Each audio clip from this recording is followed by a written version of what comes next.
Okay, Bwana Yesu asifiwe. Ningependa kuwakaribisha nyote kwa ajili ya haya mafundisho haya masaa ya mchana, na ningependa kusema kwamba ni vizuri tutakapoweza kufundishana. Naitwa Apostle Austin Omunyini. Kanisa letu linapatikana maeneo za Nairobi, maeneo za Embakasi East, maeneo za Makuti, Tasia Makuti. Kwa hivyo ningependa leo hii kuwakaribisha kwenye haya mafundisho, na mada ni ningependa kusema hivi. Ushauri wangu ni kwa wazazi pamoja na watoto. So kwa hivyo ningependa kusema hivi, tafadhali, wakati mtoto anaposoma ako na future yake, unapata kwamba mtoto anasema kwa mimi baada ya masomo, mami ningependa kuwa askari, mami ningependa kuwa jeshi, mami ningependa kuwa cadet officer, mami ningependa kufanya hivi na hivi.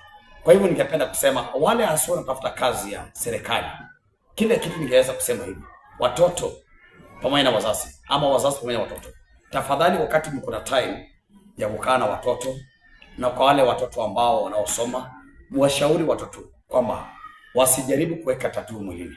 Maana wakati mwingine kuweka tattoo mwilini inakuja kuharibia watoto future. Kutumia kuweka tattoo na kukula mokoka. Tattoo na mokoka zaidi. Sababu mokoka, changamoto ya mokoka inafika mahali inafanya meno zinaoza. Na zikioza, huyu mtoto atakuja kubaki bila meno. Atakuwa na meno, itakuwa lezi. Na unajua katika kazi ya serikali ama kazi ya jeshi ama kazi ya polisi, wanataka mtu ako na meno zote. Sasa huyu wake alikula mokoka mpaka meno ikaharibika na ikavunjika. Sasa akawa na lezi. Sasa anapotafuta kazi ya polisi, atafuta kazi ya jeshi, atachukuliwa namna gani? Kwa hiyo utapata kwamba ile karia ambayo huyu mtoto alikuwa anataka hawezi pata. Hawezi pata kwa sababu meno ilivunjika.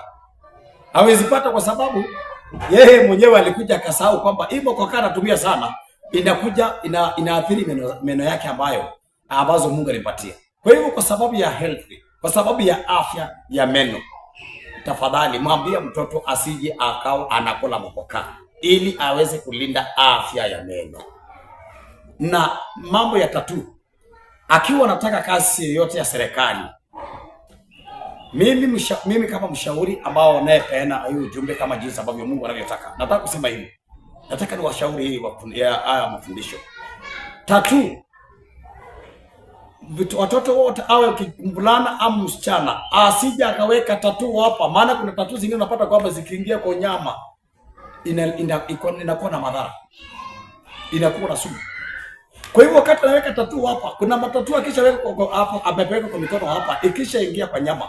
Wakati wa recruitment ikifika, huyu mtoto wako huenda alikuwa ana future ya kutaka kuingia katika jeshi ama kuingia kare, na ukiwa kwamba alikuwa amepiga tattoo hapa na ikaingia kwa nyama, nataka nikuhakikishie kwamba ile career alikuwa anataka, ile kazi alikuwa anatamani, ile kazi alikuwa anaimbia akimaliza masomo, anataka apate hiyo kazi, hawezi pata kwa sababu amechora tattoo kila mahali.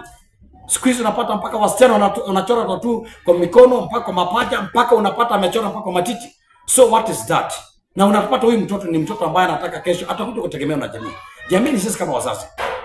Tuangalie kwamba nafasi hiyo kwamba ni madhara yake ni yapi kwa watoto wetu wavulana ama watoto wasichana kesho. Baada kama wale watoto hawajapata kazi, huenda kesho unaweza pata. Unajua mtoto anaposoma huwezi kujua kwamba anaweza pata kazi upande gani. Na kabla bado mtoto angali anasoma na baada ya masomo, huenda anaweza pata kazi pande hii nyingine kashirikana, ndio kasema kwamba wacha nimtafutie kazi katika sekta ya polisi.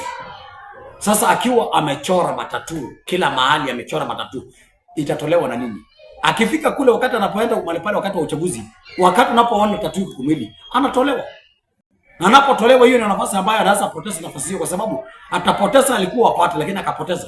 Hata ikiwa wewe umefanya nini, hata ikiwa alikuwa amefaulu, hata ikiwa ulikuwa umeshughulika kwa njia moja au nyingine, nataka nikueleze kwamba atapoteza hiyo nafasi kwa sababu alikuwa tayari na tattoo kwenye mwili wake. Kwa hivyo madhara ya tattoo, wazazi, muwashauri watoto wenu ambao wanasoma, madhara ya tattoo yapo. Na wakitaka kufaulu vizuri, waachana mambo ya tattoo.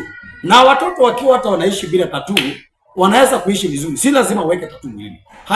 Hiyo tattoo wanayoweka mwilini inaweza kufanya wao wakose career ambao wanatafuta katika maisha yao. Kwa hivyo nataka kusema kwamba tafadhali, nataka kusema hivi, ushauri yangu kwenu wazazi na watoto, achana na tattoo. ili kana kwamba uweze kufanikiwa hiyo karia unayotamani katika maisha yako, ukiwa unataka kujiunga na kikosi cha jeshi ama kikosi cha polisi. Kwa hivyo yangu kwenu kwamba tafadhali wazazi, mwashauri watoto, na haya watoto tafadhali usipende tattoo, ina madhara yake. Usipende makokaa, ina madhara yake. Kwa ajili ya afya ya meno, tafadhali wachana na makokaa, nyinyi ambao mnataka kujiunga na kikosi cha polisi ama kikosi cha jeshi. Na tattoo iko na sumu vile vile, iko na, kwa sababu ya afya mwili, wachana na tattoo. Kwa hivyo wazazi na watoto, ushauri wangu kwenu, mshauri watoto, wazazi shauri watoto. Watoto nyinyi ambao mtakaweza kupata haya mafundisho, achana tattoo. Kwa hivyo yangu ni kusema kwamba popote utakapoweza kupata haya mafundisho, peana haya mafundisho kwa wale wenzenu ambao hawatakuwa wamepata. Share na watu 10, share na watu 15, watu 20, wabarikiwe kama jinsi wewe utakavyoweza kubarikiwa, na wao vile vile waweze kubarikiwa. Kwa hivyo yangu nisema kwamba Mungu awabariki sana na awabariki. Ni Apostle Austin na wakaribisha kazini kwetu hapa. Ni kanisa inaitwa kwamba Adonai Gospel Church. Ministry inapatikana maeneo za Nairobi, Tasia, Makuti. You are most welcome na wakaribisha nyote, na Mungu atawabariki. Mungu awabariki.